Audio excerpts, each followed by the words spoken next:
Upaya menjaga situasi Kamtibmas yang kondusif, terutama mengantisipasi maraknya balapan liar yang sangat meresahkan masyarakat, terus dilakukan Polsek Kuta Selatan. Polsek Kuta Selatan menggelar patroli skala besar dan menilang 4 pengendara motor yang melanggar aturan Minggu 11 Agustus dini hari.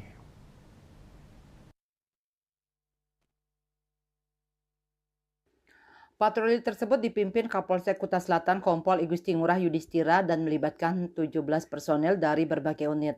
Kompol Yudhistira menjelaskan tim patroli bergerak menyusuri ruas jalan yang sering menjadi lokasi balap liar, yaitu Jalan Bypass Ngurah Rai, Nusa Dua hingga Jimbaran.